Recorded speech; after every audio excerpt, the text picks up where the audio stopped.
When it comes to travel, there are many avenues to pursue. You can relax in glamorous luxury or grit your teeth and really rough it out in nature. Today on the podcast, I'm joined by a very special guest. Returning for the second time is my brother Zach Guerrero to talk about some of the dichotomies of travel, what our experiences have been like with them, and what you can gain from each.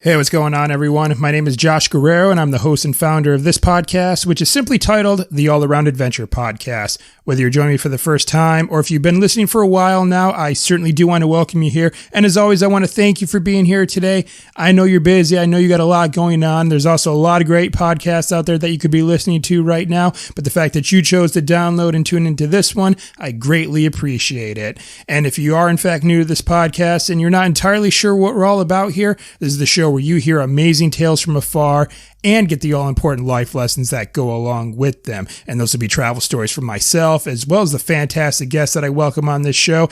And I am talking with travelers of all kinds. I am talking with warriors, digital nomads, entrepreneurs, best-selling authors, bloggers, adventurers, you name it. If they have a fantastic travel story to tell with some great life lessons to share, it's my job to seek them out and bring them on this podcast and extract these stories and life lessons through powerful conversations to help you level up in your life. And I have a fantastic guest joining me today. For today, I'll be talking with my brother, Zach Guerrero, and he is joining me for the second time on this podcast to kick off the 2020 season of the All Around Adventure Podcast. And we're going to have a little bit of fun today. We're going to be talking about the dichotomy of travel, because I think that when it comes to travel and what you decide to do with travel, there's a little bit of a spectrum. On one end, you can be completely just laying in luxury, and on another end, you could be roughing it out in nature, and then, of course, everything in between. So we're going to be talking about a little bit of that today, sharing our own experiences, kind of talking about the pros and cons of each, and I think it's going to be a lot of fun. So let's just go ahead and get right into this. I really don't have any other announcements to make, so I just want to kick this off. So here we go, and this is my conversation with my brother, Zach Guerrero. All right, here we go, everyone. Another awesome episode of the All Around Adventure Podcast, and I'm kicking off the 2020 season with a return guest, my brother, Zach Guerrero. Bro, what's going on, man? Welcome back to the show. Hey, Josh. Thanks for having me. Happy to be here. Yeah, bro. It's been about a year now since you've last appeared on the podcast. I had you join me to wrap up our 2018 season, and now you're kicking off our 2020 season, so I'm just looking forward to catching up. It's, been a while since I've been home. Well, maybe just like a few months, but still a while. So let's kind of just kick this off really quick just by letting the audience know who you are in case they didn't catch our last conversation, and kind of just get us caught up as to, what you've been up to this past year. Well, it's been a pretty crazy year. As, last February, around my birthday, I got engaged to my lovely fiance, Caitlin. And, so, that's taken up a large bulk of this year, which it's all good. The wedding's just 6 months away. So, once all the craziness is over, we'll be able to enjoy our time, take a nice, adventurous honeymoon, which we can get to that later in the episode, because I think it'll fit in with the topic pretty well. So, just been, working hard, playing not as hard, but still got time to play every now and then. Right on. So I know you've taken a few travels so far this year, and I imagine, your fiance, Caitlin, has joined you on a few of those. So can you also kind of just get us caught up as far as some places that you gotten to travel to since we last had you on? Well, it hasn't been a very big year for traveling. Did take a couple of small backpacking trips. One was to a place called Bruce Peninsula, and that's in Ontario, Canada, or the what do they call them? Territory province of Canada. So it's just on the coast of Lake Huron on the other side of Michigan, which that was an awesome hike. I just went with my best friend and a couple of cousins. Caitlin actually wasn't able to make it on that trip, unfortunately. But other than that, yeah, we really haven't done too much. The Philippines last year, which I think I talked about the last time I was on, that was a year ago now. November, December was when we did that 3-week trip out to the Philippines. Right. But, we got plans for the future, so got things to look forward to. All right, great. Right on. Yeah, I remember you telling me a little bit about that Philippines trip, and I think part of it, you kind of cued me on some of like the resorts and places that you were staying there, and I think that's going to come up a little bit later in this conversation. But what I really wanted to talk to you about for this episode, I thought this was going to be a pretty fun one that you and I could do together, is we're going to talk about the dichotomy of travel. Now, there are certain things that can be done within travel. You could get on one end of the spectrum, completely luxurious, all-inclusive, the works. And then there's also like a side where you could just really be roughing it. You just be living like the most basic you could possibly be, but still having a good time. And I think you and I, we've kind of been up and down that spectrum a little bit ourselves. And I think that's what we're going to be talking about a little bit here now to kick this off. So let's talk a little bit about roughing it. Can you just sort of recall what were some of your own travel experiences where it was exactly just that? Like you were just really roughing it, maybe it was dirty, uncomfortable and things like that. What kind of comes to mind? Well, my ultimate roughing experience, which was kind of a reflection of my own traveling inexperience at the time. Kind of a funny story. I don't even know if I've ever told you this story. Oh, man. It doesn't really come up that often.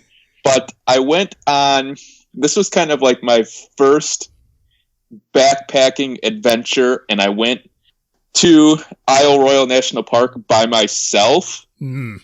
And so what I ended up doing was one of my bosses, which I used to work on the Isle Royale Queen Ferry that went to Isle Royale, he had a canoe, and so I borrowed his canoe, and it was like a 3-night trip, maybe 2 nights. This was a long time ago. I can't remember exactly. But so I had a tent that I borrowed from a friend, and it was hot all summer. Like it was like 90 degrees like during the day, 70 degrees at night. So I went to the local sporting goods store, and I was like, I was thinking about buying a sleeping bag, but I'm like, well, it's been so warm this summer, I don't need a sleeping bag right away. I'll just get a sleeping bag liner. So I had a sleeping bag liner. It was the Sea to Summit Reactor. It increases the sleeping bag rating of or the degree rating of your sleeping bag by 20 degrees, or decreases it, I guess. Gotcha. So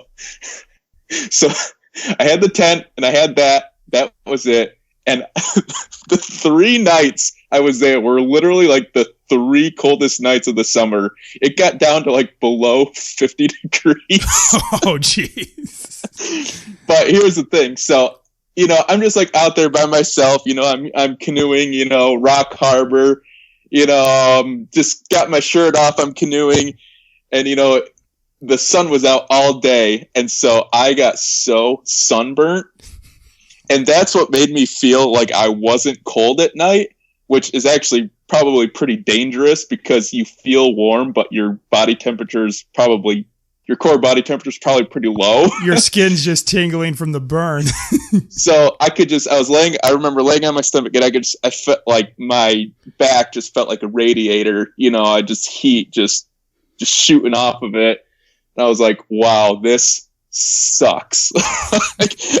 Luckily, I was probably a junior in college, so luckily that didn't deter me from doing that type of stuff in the future. But it was pretty miserable. Wait a second. Now, was this like before or after you and I decided to go trek the island together? Oh, this was like 2 or 3 years before. Gotcha. Okay. Like I said, this was my first kind of experience, like overnight backpacking. Gotcha. Well, Yeah. you picked kind of a tough park because I remember I went to Isle Royale with you, and even though there were fairly distinct trails laid out through the routes that you and I were taking between different campsites, it was like very rocky. It was lots of uneven terrain. I spent like a good amount of my time with my head down just to make sure I didn't twist my ankle, and I'm sure there was probably like wolves and moose and other wildlife like kind of around us that we couldn't even take notice of because we were so glued to the ground. But now, did that like play, I guess, like a factor in this being a more rougher experience, just kind of like the condition of the trails and things like that, especially by yourself? No, that really didn't factor in too much, just because I did a lot of it, in the canoe, so I just like canoed I just stayed at like 2 campgrounds, and I just went back to Rock Harbor where the lodge is. So, I didn't have like a very big, because most of my equipment that I didn't really have my own equipment at the time, so I just borrowed a lot of stuff from friends. So I just had like a 40-liter North Face Terra. Like, it was pretty small. So I didn't, I wasn't even able to carry a lot of stuff. So yeah, most of it was just canoeing, and then like, I would hike up the ridge to like Mount Franklin and Mount Ojibwe and stuff like that. So it wasn't like I was lugging a backpack around for, 10 miles a day.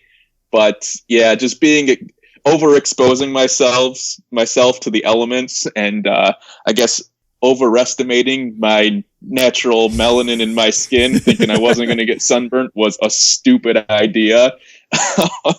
Yeah, because I was burnt to a crisp. Just having that reflection, getting that double dose of sun reflecting off the water. Oh yeah, it was bad.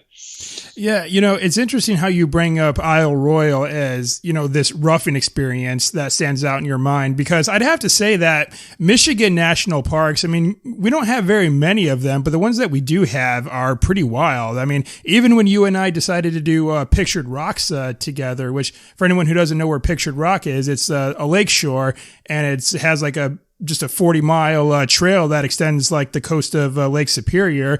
And, even the time you and I went, sometime in late fall, I believe, we had a lot of like bad weather. It was torrential downpours and just blowing winds and cool winds coming off of the lake. And you and I almost got stuck because our trailhead was like 3 miles, like through very primitive, like back roads. And we had kind of just our little sedan cars. So, I'd have to say, yeah, Michigan definitely has some pretty formidable parks.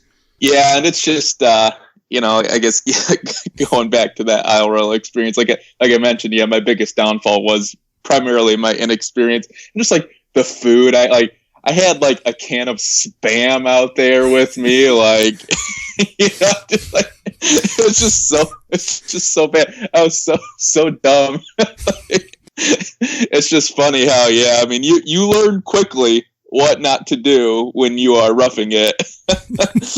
So, yeah, and yeah, after a couple of times, all non-essential items don't even make it into the bag. You just take what you're going to need, and you don't need a change of clothes for every day. You're just basically wearing the same pair of shorts or pair of pants, whatever you got with you, right, whatever works for the temperature. Yeah, so. Yeah, said you learn quick. You don't want to be carrying 45 pounds, 10 miles, multiple days in a row. Oh, yeah, definitely not. And I think, by the time that we went, I mean, obviously your skill set was a little bit more refined, and you had been back and forth to the island a couple of times. As you mentioned, you were, a deckhand aboard the Isle Royale Queen that takes everyone there. So you kind of got to know the island a little bit yourself. And, you were one of the, I guess, major trip planners the time we went, because you knew the trails, you knew what was where, and which campgrounds had like shelters versus ones that we'd have to pitch up a tent and stuff like that. So,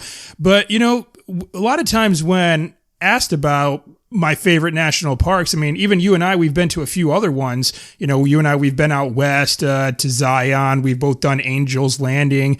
But I would even still say that Isle Royale probably still ranks among my favorite. What about you? Isle Royale is definitely a favorite, just because I mean, I have such a long history with that island, and so it's always going to hold a special place, in my heart. But yeah, there's just there's just something about it that's different. It's hard to describe. I mean, any listeners out there that have any interest in going to it, you have to go and you have to experience it for yourself. Sure. Yeah. And, people who go there, they love it and they want to go back. And oftentimes they do. I mean, I've been itching to go back for 5 years. And the crazy thing is, just recently I had the privilege of going up to the Houghton area up in the UP to represent my company at a career fair. And the crazy thing is so the first night up there, I walked into me and my coworkers, we after the 8-hour drive up there, and preparing for the career fair, we went to one of the local bars, and I walk in there and I walk into the bar and I'm in there for 30 seconds and I'm thinking like, I haven't been up into Houghton in like 7 years. Like I'm not going to see anybody I know. Literally in there for 30 seconds. And I hear somebody call out my name, Zach. And I look and I'm just like some grizzly dude with this beard that I don't recognize. And I'm like, who the hell is this guy? Then I look at him and I'm like, holy shit, Jamie. And so Jamie was this guy that I first met on Isle Royal. And he was captain of one of the tour boats out there. Seriously? yeah, dead serious. And he actually worked on the Isle Royal Queen before me. And so yeah, I got talking to him, and yeah, that just really, it put the desire in me to, go back as soon as possible. So hopefully within the next year or two, I can make a trip up there. Right. So, yeah. Well, I mean, of course, it is one of, I don't know if this title still stands for it, but around the time you and I went, it was considered perhaps like the least visited national park, mostly just because of how difficult it is to get to, as you've alluded to. But I think it's one of the most revisited because it's kind of got like a certain, and you talked about this like last time we talked, like a certain magic to the place where it's really hard to describe. You have to experience it for yourself, but once you've experienced the island, it's definitely has kind of like this drawing effect that kind of makes you want to go back there. It's almost like the island from that show Lost, right? You can't really, escape from it. So, yeah, it's a wonderful place. It really is. All right on. So that's a little bit of talking about roughing it. Now let's kind of shift to the other side. But actually, before we do that, though. Like, what would you say overall, though? I mean, you obviously talked about kind of the challenging experiences that you face with roughing it, especially in this case with Isle Royal, but surely there's definitely got to be some big takeaways from kind of traveling to, I guess, more or less challenge yourself in that way. What would you say were some of your big takeaways, even reflecting on this experience in Isle Royal?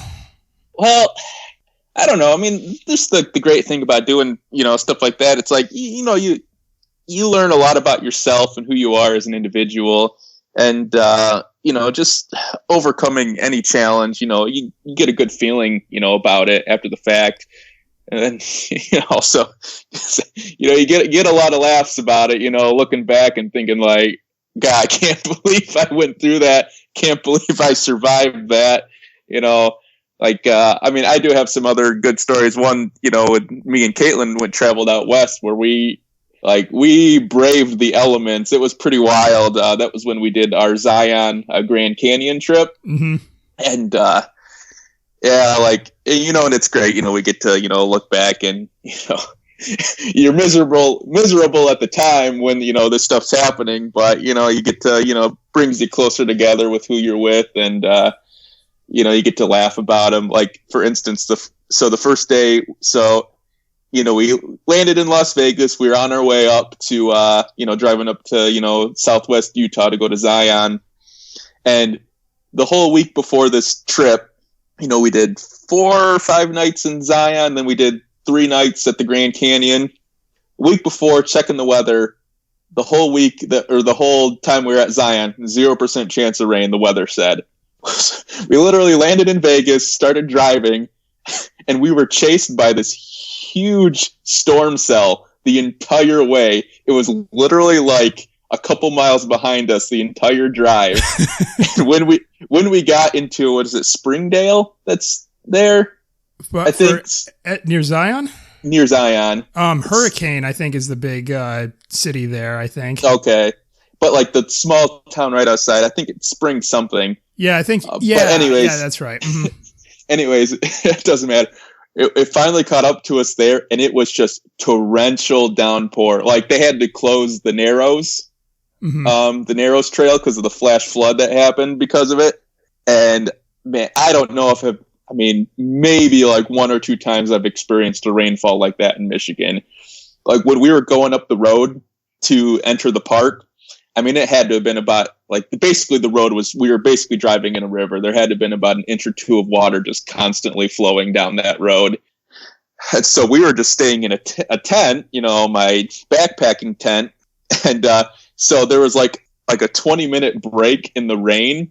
And so we just waited and waited. The break came. We rushed out, set up everything, hopped in the tent, and it just dumped on us all night. Which I guess brings me to the point that it's like, make sure you have good equipment out there. Luckily, the tent we had was really good. The MSR Hubba Hubba NX2. Great tent. If you're looking for a nice 2-person backpacking tent, I highly recommend it. All right, I'll link that up in the show notes for everybody. But then, okay, so we had that, and that was really the only inclement weather experience we had in Zion. The rest of the time, it was a beautiful weather every single day. But then when we got to the Grand Canyon, we stayed in the tent at the campground there. And what's crazy is, it's like they're not that far away from each other. But, so Zion, we had 70, 75 degrees during the day, 45, 50 at night. So it was chilly, but not too bad. We get to the Grand Canyon. The first night we were there. Well, no, the first night was the windy night, and it was gusting up to 50 mile an hour winds. Again, the MSR Hubba Hubba held up, but the bad thing is it was so windy and it's pretty sandy out there. You have the little cracks under your rain fly. We basically just woke up just covered in grit because the sand would blow right. It was blowing so hard it would blow right under and then through the meshing of the interior of the tent. So the next night, because it was basically windy the entire time we were there, I gathered all these rocks from around the campsite and I built these wind barrier walls around the tent with the rocks. But then that second night, it got down to 20 degrees. Oh man.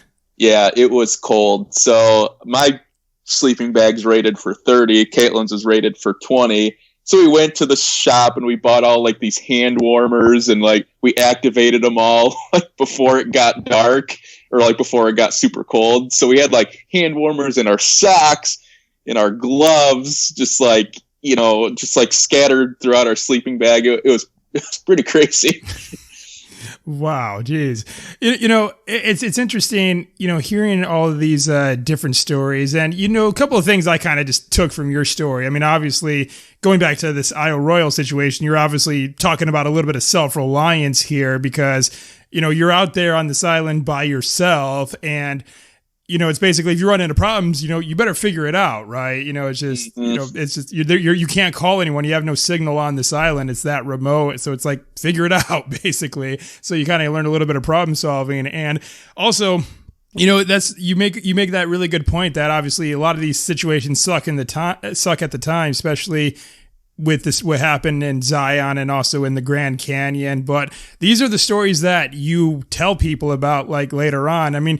If it was all sunshine and rainbows in Zion, I don't think you probably would be telling this story to us right now. But the fact that you kind of faced this little bit of an ordeal, you and Caitlin, there with this crazy weather situation, and just getting slammed by the rain on your tent, this is actually a story that you kind of look back on kind of fondly, I'd say.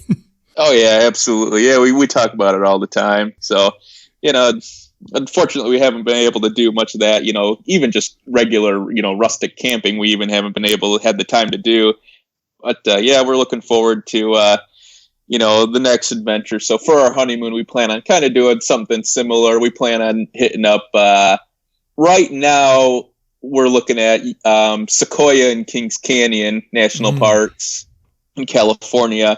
And we're going to see if, Yosemite's not too far away from there. So we might try and work something in where we do all three, because Sequoia and Kings Canyon are operated as one park, even though they're basically adjacent to each other. Sure. Yeah. But yeah, so we'll see how it goes. Cool. All right. So now that we've kind of talked a little bit about that, let's visit the other end of the spectrum here, and let's talk a little bit about luxury. Because, I don't know if I have too many stories from luxury, staying. It's never really been my style. I think you kind of maybe dabbled into this like a little bit, like with your time in the Philippines with some of your resort upgrades that you told me about. So kind of tell us a little bit about, times that you've been out traveling that might have been a little bit more on the luxurious side of things.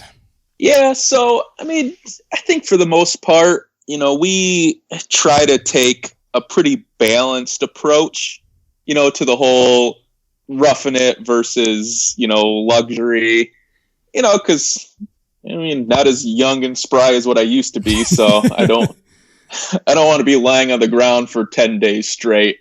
Sure. I'll lie on the ground for 5 days, and then I want to sleep in a bed for 1 or 2, and then I'll lie back on the ground for another 3 or 4. Right.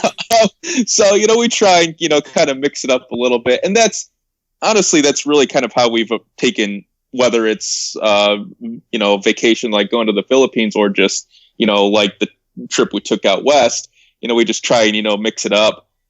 So, like the first couple islands we stayed at in the Philippines were just, like your typical travel hostels or youth hostels, whatever they're called these days, so $10 to $15 a night. We usually spring a little extra just so we have a private room if they're available. Right.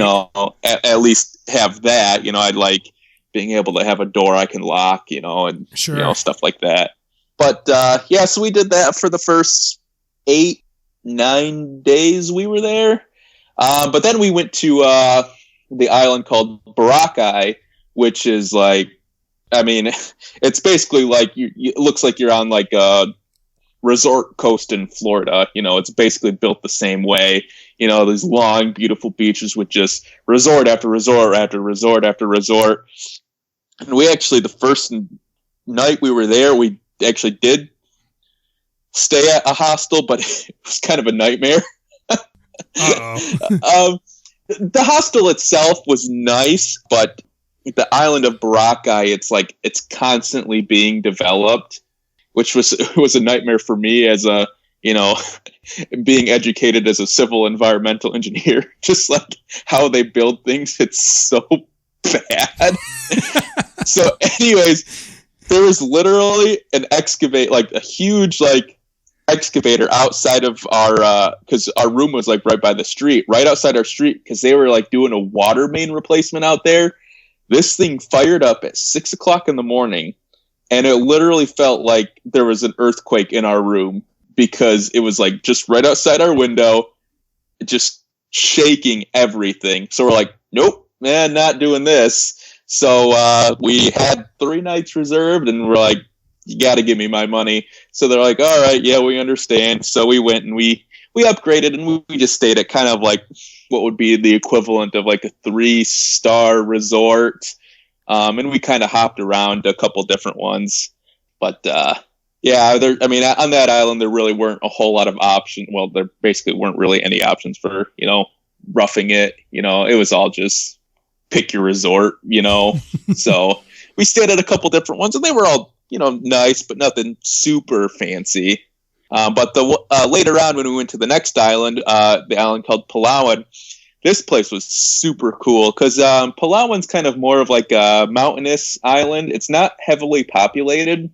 And so we were kind of staying in a small town, and it only had 2 resorts there. And we're kind of thankful that we picked the one that we did, because it was really kind of cool. So it was more... It paid tribute to just like the natural culture and heritage of the Philippines. So like we had like these, they were all like separate units, but they were kind of like native huts that we stayed in. But, they had the big bed and, the showers, the nice showers and stuff like that. And we walked down to where like the other resort was, and it was just like this huge complex, something that you would see in America, just like, all the units were homogenous. They all looked the same. And, they had a killer pool, though. It was pretty awesome. But we liked our smaller resort, more low key, more native, and it was in a pretty dead season anyway, so there wasn't a lot of people there, which was also, nice.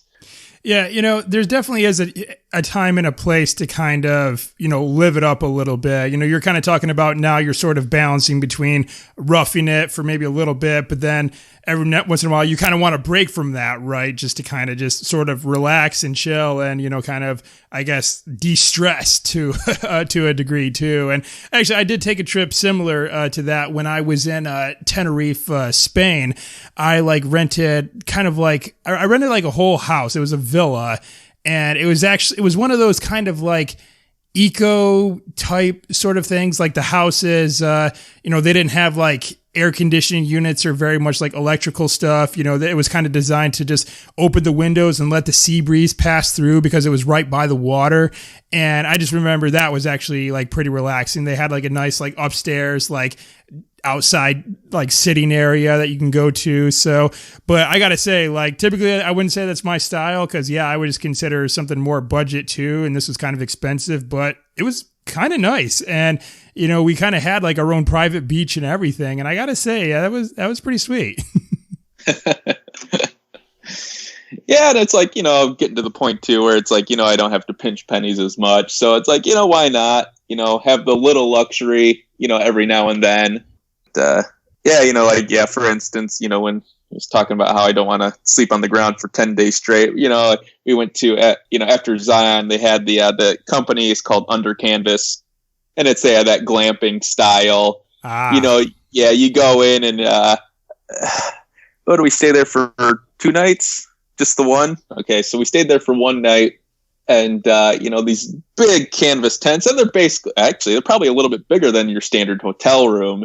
Really? And, it's kind of like, it costs the same as like if you're getting a hotel, so it is kind of expensive, but it was just a cool experience, and it's nice. So they have the huge canvas tent, and they have a little wood stove in there, and they have the stack of wood, complimentary wood, and so you can fire up the stove, at night, to keep the tent warm. And the one side, it's a huge entryway to get into the tent, and so it's double walled. So you have the canvas, doors you can zip up, or you can open them up and you have the mesh screen, so you can have basically the whole one wall just open to the outdoors, at night or just during the day, and just a killer view too. So it was really cool.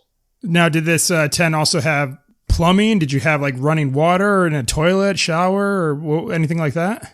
So our tent did not have any running water, and they have they had like a couple of really large, like of those external battery packs, to like operate, like, there's like fans in the room and stuff like that. So there was no electricity in the tent, but you could get tents that did have like ensuite bathrooms, which, they add a decent amount more, to your overall cost. But they just had like a bank, like a small building that was just like 4 showers like built into them, and just like, bathrooms that you could use, which is perfectly fine for us. Right. Gotcha. Yeah. I've been hearing more and more about this whole glamping thing, and I don't know a lot of places that do it. And you said this is right in Zion, you said? So it was outside of Zion. Okay. So it was probably a 25-minute drive from the park, just kind of like out in the middle of nowhere in Southwest Utah. It was kind of, we were driving out there. We weren't sure if we were going to the right place, but this company, like, as I mentioned before, it's called Under Canvas, and they got locations. Their target areas are like national parks, so they got locations in like the Smoky Mountains, and I can't think of the Grand Canyon. They have a location at the Grand Canyon. They got maybe 9 or 10 different locations. All right, cool. Yeah, well, it was fun, and we would do it again. I think, again, not like exclusively stay there, but maybe that glamping style somewhere else. Probably. Maybe. Yeah, so maybe we might do another trip in the future where we do the same thing. Camp in the tent or our tent, for 3 or 4 nights, and then maybe do 2 nights at something like that again. All right, cool. I'll leave a link to the show notes for Under Canvas, in case anyone wants to go and check that out and see if they want to take on glamping themselves. So that's talking a little bit about roughing it versus luxury. But the next thing that I want to go and talk about, and this might be the last thing we might have to talk about, and this kind of goes along the same lines, and it's something that comes up pretty frequently when we're talking about like this or that when it comes to travel, and that is traveling to natural locations versus traveling to cities. Now, this might be a pretty simple one. I feel like I know which one you would prefer, but why don't you go ahead and tell us? Yeah, so I definitely prefer going away from people if possible. I've just always been in love with nature. I love being outside in nature. My degree's in environmental engineering. Even my school was a small school out in, the wilderness, basically. So I guess just growing up, I've always kind of been drawn to that. I'm going to share some words of wisdom that I got from a random taxi driver in Costa Rica. And he told me when I asked him if he lived in the city, he said, no. Más people, más problemas. So more people, more problems. That can be very accurate. So, and it's not that I have anything against, cities in particular, but, the smells aren't as nice. And usually the people aren't as polite, in my opinion. But I'm open to everything. So I'm not going to say, I won't go to a big city, but we'll see. Well, I guess also there's maybe only been a few big cities I think that have been like on your radar. I mean, when we traveled to Morocco together, for instance, I think Casablanca and I also think Marrakesh and Fez were pretty big cities in their own right. They obviously weren't like on the same scale as places like London or New York City, but either way, whatever they might have lacked in size compared to other cities, they certainly made up for it in, I'd say, overall congestion, especially like Fez. Remember when we were going through the souk and there was just all those people through that labyrinth, basically. So, yeah, Fez was insane. Yeah, it's so amazing. How do you feel in those environments? So Fez was very interesting just because that was like, well, one, the city was so old and it's like, people have been walking these streets for 1,000 years, right. Give or take a couple hundred, maybe. I don't know exactly how old the city is. Very old. Marrakesh and Fez, even though they're both in Morocco, and Morocco's a relatively small country, the crazy difference between the two is like Fez was almost like monocultured. It was like solely Arabic. But I thought Marrakesh had a really unique blend of like Arabic and Western cultures. Yeah, I know what you mean. Yeah, so, and like all the streets had, they had the name in French and they had the name in Arabic. And just like how the design of, because it's like a commercial center. So they had all the storefronts, with the big glass windows. And it was basically like what you would see in a city in the United States, and you had like the Adidas shop and stuff like that. But then it's like you go to the market square and there's people throwing cobras in your face. So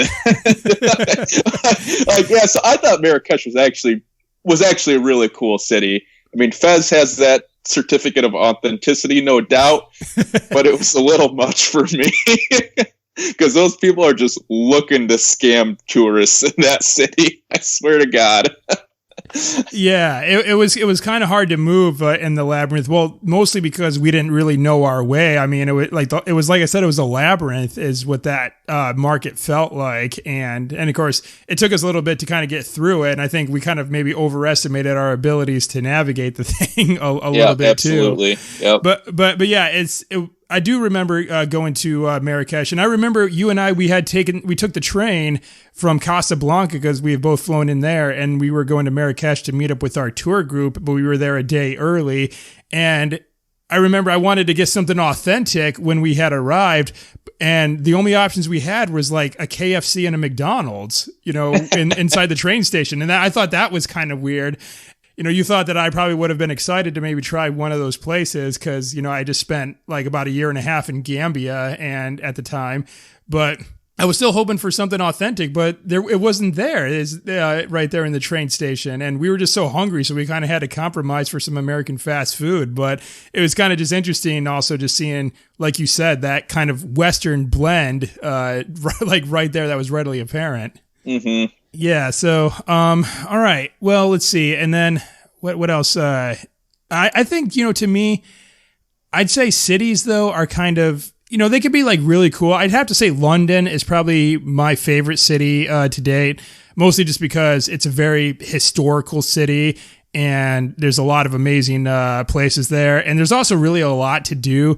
Like I've been there twice, and each trip, like every single day, both trips included, I've had something new to do like every single day. But then if I go to a place like New York City, I'd say after like 3 days, I was kind of just ready to leave just because the hustle and bustle and the fast pace was, I wouldn't say it was like, too much, but it wasn't really preferable. So I think maybe I too would probably lean more towards the side of nature a little bit. And yeah, I guess I'd say less people too, I'd say. Yeah. So, all right, man. Well, let's see. What do you think you would want to go to next? Like, you kind of cued us in a little bit about some of the upcoming travels that you want to take next year with your honeymoon. I guess what kind of like led you to choose, or maybe even, what led you and Caitlin to choose, I should say, to kind of these next phases with like the traveling in regards to, your honeymoon planning and things like that. Yeah. So, and that trip's not 100% set in stone, but I think as the days go by, we're leaning more and more towards it.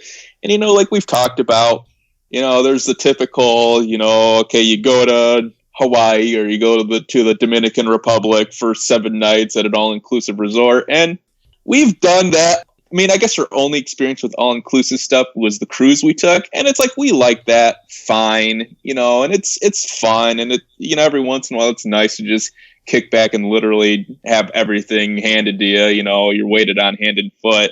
But even then, like if you're going to a place like at a resort, you're not, because I've been in the middle of countries in Latin America with nothing but a backpack carrying all my stuff, that you're not really exposed to the cultures of that country.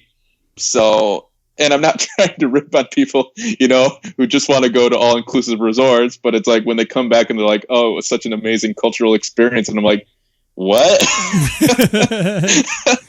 So, anyways, yeah. So, the thing that kind of the sequoia thing, that's something I've just wanted to do for a long time. I mean, Sequoia National Parks, sequoias are by volume the largest trees in the world. They have the largest tree in the world, the General Sherman tree.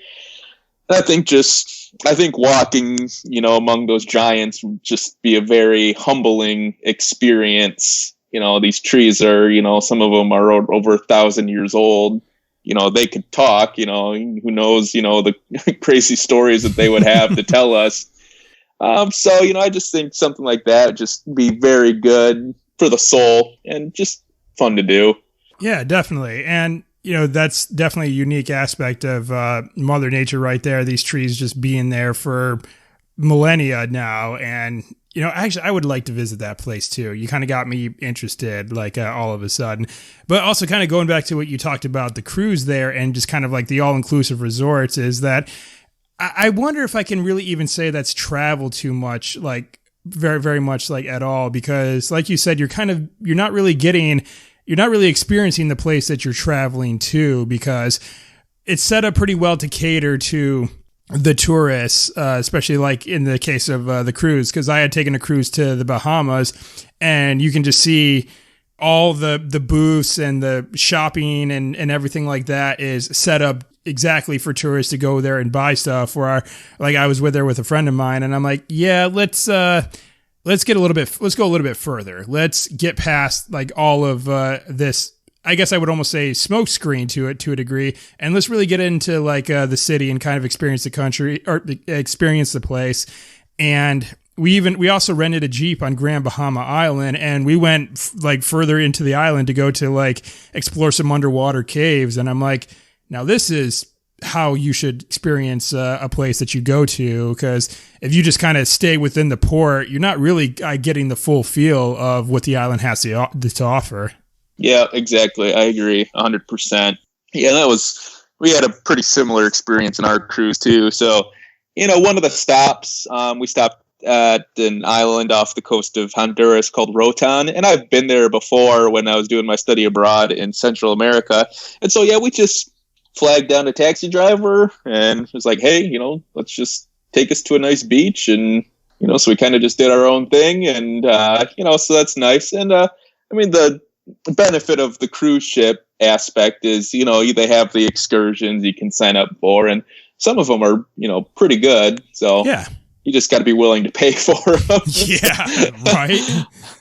Yeah, definitely. And yeah, but so good. We talked about like a pretty good mix of things so far. I mean, obviously, we're not really saying that, one side is necessarily like better than the other. I mean, because we're not trying to rip on anyone who would choose something that we would, other than what we would do. There's many different things that you can do to go out and appreciate travel. We just more or less obviously just said what it is that we prefer. We talked a little bit about the pros and cons of, these different things, these different aspects of travel. So cool, man. This is a fun conversation. I thought about doing something like this for a while. I wasn't sure exactly who to bring on to do it, but then I'm thinking, you know what, Zach, he's towed the line on both ends throughout his adventure, so had to get you on to talk about this, bro. But we're kind of starting to bump up against time now, but so I want to move on to the wrap up. Now I'm kind of doing something new this time around with my guests that I didn't do with you last time. And I'm having all of my guests issue a challenge to the listeners, because even if we talk about really cool things, we share some good information on the podcast, it doesn't really mean much unless if our listeners follow it up with action once they're done listening. So I wanted to ask you, and I didn't prepare you for this, so I'm curious to hear what your answer is. And that is, what challenge would you issue to the listeners for them to go out and start living a more adventurous life?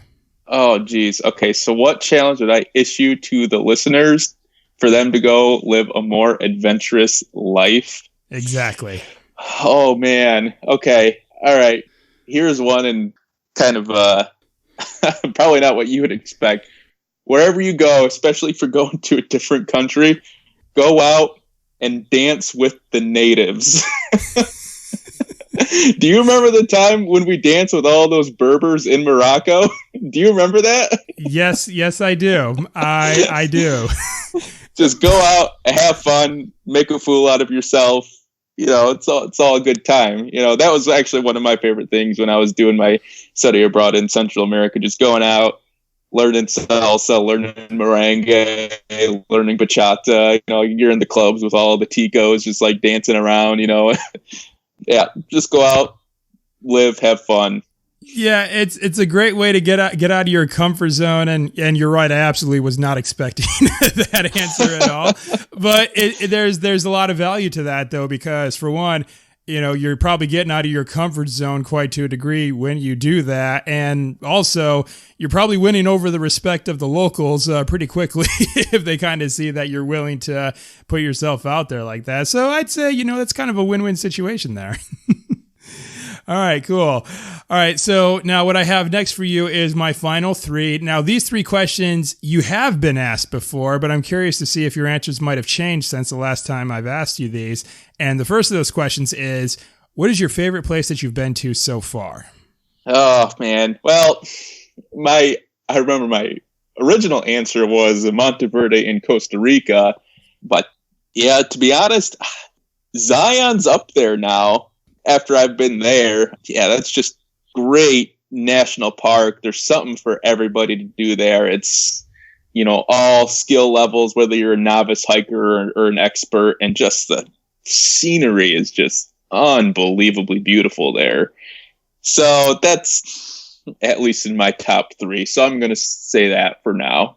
All right, right on. And yes, Zion is pretty amazing. And it's It's up there in the top 3 of my favorite national parks. It doesn't really quite beat Isle Royale for me personally, but it's pretty amazing. And you got to love that view of Angel's Landing, like up at the very top there. I mean, that was something else. I mean, it was a bit of a precarious hike, and I did do a blog post and a podcast episode talking about that. But it's pretty amazing. So yeah, Zion is quite the place for sure. All right, so the next question that I wanted to ask you, and again, I'm curious to see if this might have changed since the last time, and that is, what is one thing on your bucket list that you have yet to do? One thing on the bucket list that I've yet to do. Okay, just give me 1 second. One thing on the bucket list. Finally make it to the Southern Hemisphere. We were talking about this the other day when we went to the Philippines. We're like, oh, we're finally going to make it to the Southern Hemisphere. It's not. It's just north of the equator. Almost had it. Yeah, so we've been talking. We were actually talking about this earlier. My best friend Ben Kohler pretty well too. Well, his wife, spent a lot of her childhood in Africa. So she spent a lot of time in Kenya and South Africa. So they're talking about how they want to take a trip back to South Africa.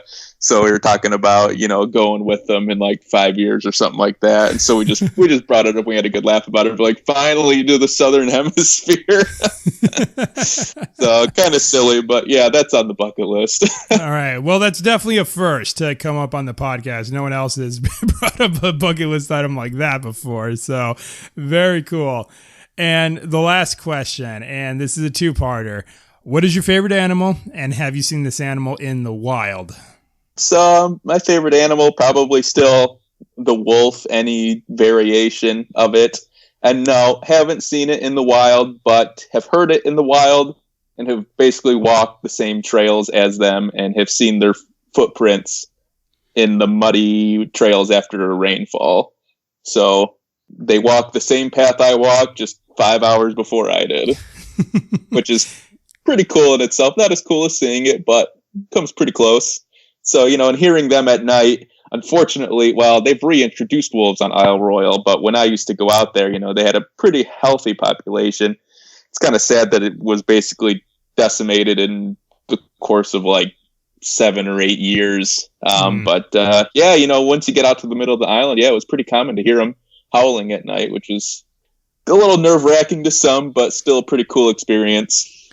Yeah, I can agree with you there. It's a little bit chilling because you know what those animals are capable of, right? If you were to come across them. And don't think I've forgotten about you trying to, scare me in the cave with your little wolf growl like yourself. So anyone so what had happened is Zach knew of this cave on Isle Royale, and so we decide to explore it, and then he's all like, all right, why don't you just go on ahead? All right, I'll join you in a second.